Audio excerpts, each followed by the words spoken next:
Il est 6h30 et vous êtes sur RTI 1. Bonjour et bienvenue dans la matinale. Ouvrons ce journal par les activités du Premier ministre, chef du gouvernement.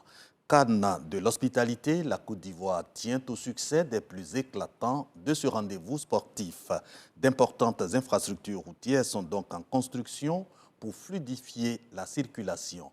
Mais quel est l'état d'avancement des travaux? Robert Begré-Mambé visite les chantiers. Mahama Traoré. Fluide circulation au niveau de la zone industrielle de Yopougon. La conséquence de l'élargissement de la voie, elle est passée d'un format de 2x2 voies à celui de 3x3 voies dans chaque sens. Ce tronçon rénové et agrandi longe la prison civile jusqu'au carrefour Ndoutré dans la commune d'Abobo. Ici, les travaux en voie de finition ont généré un échangeur au-dessus de ce lieu très fréquenté. Fluidité assurée, les usagers s'en réjouissent. Quand on finit les travaux, je pense que ça va régler tout ce qui est bouchon, tout ce qui est ralentissement, tout ça. La route était trop rétrécie. Mais aujourd'hui, nous constatons un grand avancement, sincèrement. Donc ça nous va droit au cœur. Bon, avant, en tout cas, c'était impraticable. On n'a plus peur de prendre les clients pour venir en d'autres, en tout cas. Cet ouvrage, baptisé la sortie Est d'Abidjan, part de la zone industrielle de Yopougon et s'achève à la station de péage de Thomasé sur la route menant à Adzopé, soit une distance totale de 24 km dont les travaux d'aménagement ont été lancés en octobre 2020 par le président Alassane Ouattara. L'ouvrage permet de rallier plus aisément la commune de Yopougon à celle d'Anyama où se trouve le stade des Bimpé. Ce jeudi, le Premier ministre Robert Begré-Mambé vient constater le niveau d'avancement du chantier qui est de 98%. Les travaux sont en phase de finition. Le chef du gouvernement contemple l'échangeur du carrefour de Ndoutré dans la commune d'Abobo avant de se rendre plus loin aux encablures du stade Alassane Ouattara des Bimpé où se dessine une intersection entre la sortie Est et la voie de contournement d'Abidjan dénommée la Y4. Cap est mis sur ce tronçon qui connaît à ce jour un taux de réalisation de 76%. Robert Begré-Mambé presse l'entreprise d'accélérer la cadence pour être fin prêt d'ici la tenue de la prochaine Coupe d'Afrique des Nations que va abriter la Côte d'Ivoire. Sur la voie Y4 qui fait 26 km pour un montant de 120 milliards si on tient compte des indemnisations, les travaux sont avancés sur le premier tronçon. Mais le deuxième tronçon nous révèle qu'il y a 5 points critiques pour lesquels le ministre va faire des séances de travail avec l'entreprise, adjudicateur de cette zone, pour lui donner un délai au bout duquel il doit avoir terminé les travaux. Et je pense qu'au bout de 45 jours, c'est une exigence que nous allons imposer. Nous devons avoir fini les travaux de ce deuxième tronçon qui va faire jonction avec le premier tronçon qui lui est suffisamment avancé. La Y4 assure la jonction entre la commune d'Anyama et le boulevard Mitterrand au niveau de la Riviera 3. Direction Yamoussoukro, la capitale de la Côte d'Ivoire. C'est là-bas que siège le Sénat. Pour la deuxième législature, le calendrier de travail de l'institution est désormais connu. Du 26 octobre au 19 décembre 2023, le Sénat va examiner plusieurs projets de loi. Adoption de ce calendrier en présence de Kader Sogodogo de RTI Boaké. La deuxième législature du Sénat est en train d'atteindre progressivement la vitesse de croisière souhaitée. Elle vient de se doter de son tout premier calendrier de travail. Il couvre la période du 26 octobre au 19 décembre 2023 et prévoit l'examen d'une proposition de résolution et de 16 projets de loi, dont 3 portant sur le budget de l'État de Côte d'Ivoire. Au cours de ces travaux, nous allons examiner plusieurs projets de loi, notamment le projet de loi portant statut du corps diplomatique, le projet de loi portant statut général de la fonction publique, le projet de loi portant code de l'environnement, le projet de loi portant code de l'eau et le projet de loi portant code de l'hygiène et de la salubrité. Donc, en plus de ces projets de loi, nous allons examiner 3 projets de loi de finances, notamment le projet de loi portant règlement du budget 2022, le projet de loi rectificatif du budget 2023 et le projet de loi de finances portant budget de l'État pour l'année 2024.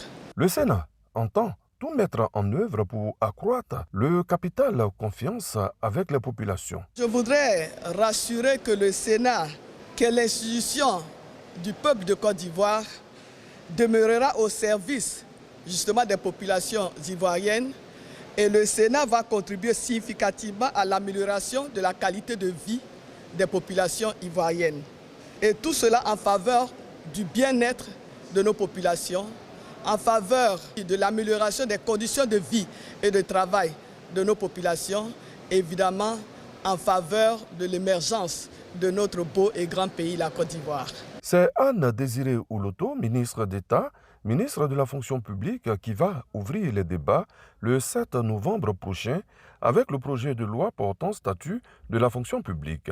L'émissaire du président de la République sera face aux sénateurs, membres de la Commission des affaires sociales et culturelles. Il vous souvient, les élections locales de septembre dernier ont été annulées dans certaines circonscriptions. Le Conseil d'État a purement et simplement demandé la reprise de ces élections.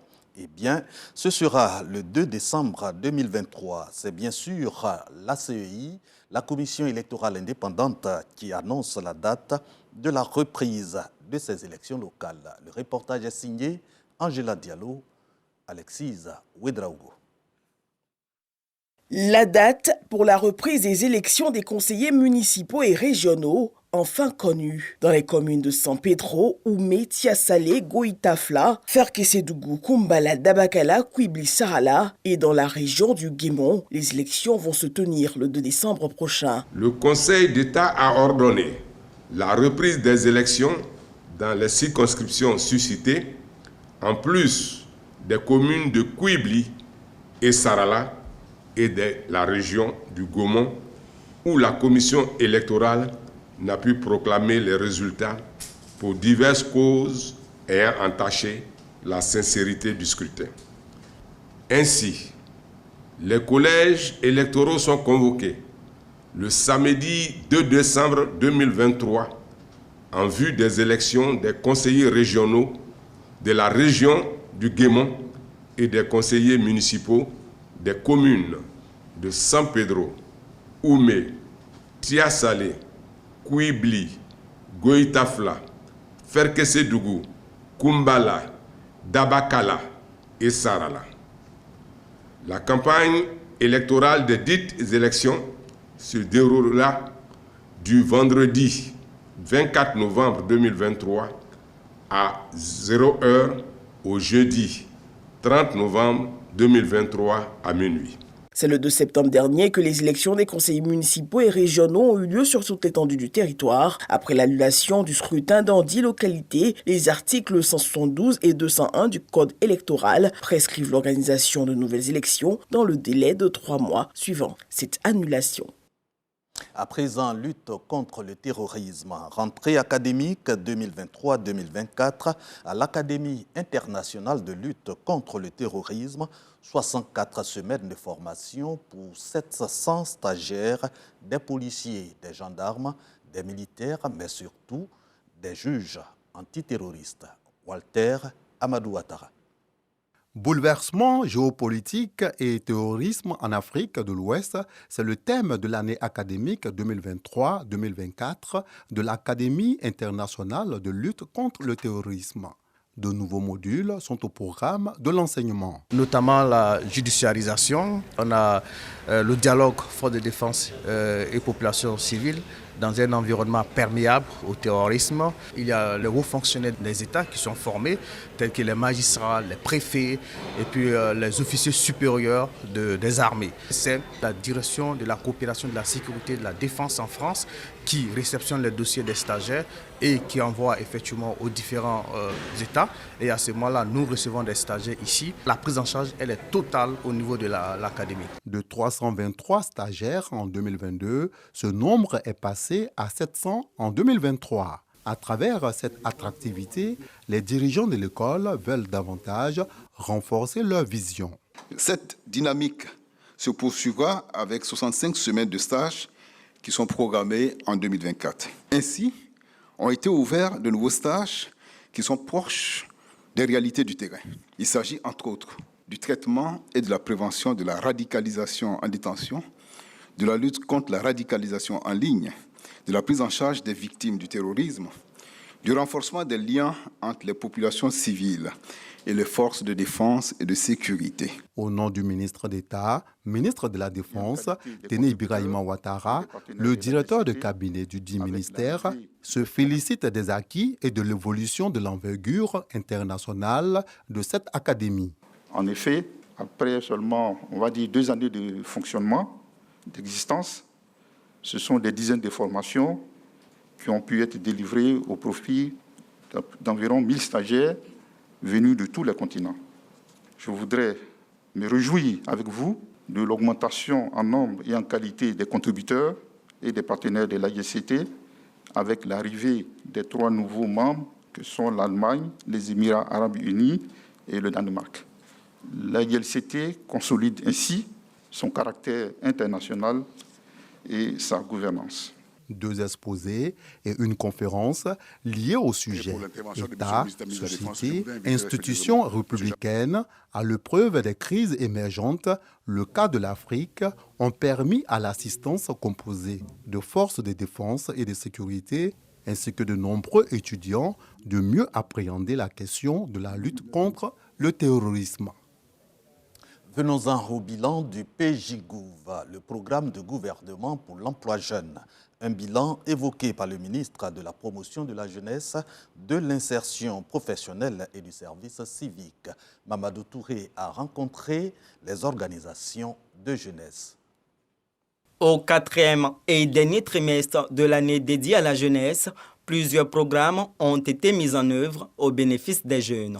À cette rencontre entre le ministre Mamadou Touré et les organisations de jeunesse issues des partis politiques et de la société civile, les opportunités ont été présentées aux jeunes qui entendent les saisir. Nous avons donc entrepris la création d'un comité de suivi qui allait donc se conformer aux actions du programme jeunesse du gouvernement, mais également se rassurer que les engagements qui ont été pris par les dirigeants sont suivis sur le terrain. Et à compter de la semaine prochaine, cela sera mis sur pied pour plusieurs actions pour le bonheur donc, de la jeunesse citoyenne. Accompagnement à l'apprentissage ou au stage, financement d'activités commerciales et de projets communautaires, autant de dispositifs que déploie le ministère de la Promotion de la Jeunesse. Nous avons décidé de les accompagner aussi dans le cadre de la mise en œuvre du suivi de ce programme.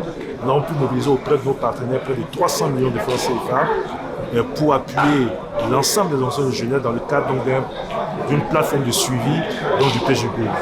J'ai rappelé aussi que le PJGouv, c'est vrai 2023, mais c'est un programme qui a été conçu sur 3 ans et donc ils devront anticiper aussi dans la réflexion sur ce qui sera mis en œuvre dans le cadre du PJGouv pour l'année 2024. Il est annoncé la mise en place d'un comité de suivi et évaluation des programmes. Vous l'avez suivi, ce reportage est signé Didier Nguessan. En bref, et pour terminer avec l'actualité internationale, l'Union européenne demande des pauses et des couloirs humanitaires pour Gaza dans le cadre de la facilitation de la guerre Israël-Hamas. En Chine, décès de l'ancien Premier ministre Li Keqiang à l'âge de 68 ans. Ce journal est terminé. Merci de l'avoir suivi. À 10 h, le flash d'information avec Herman Divé. Très bonne journée sur RTI 1.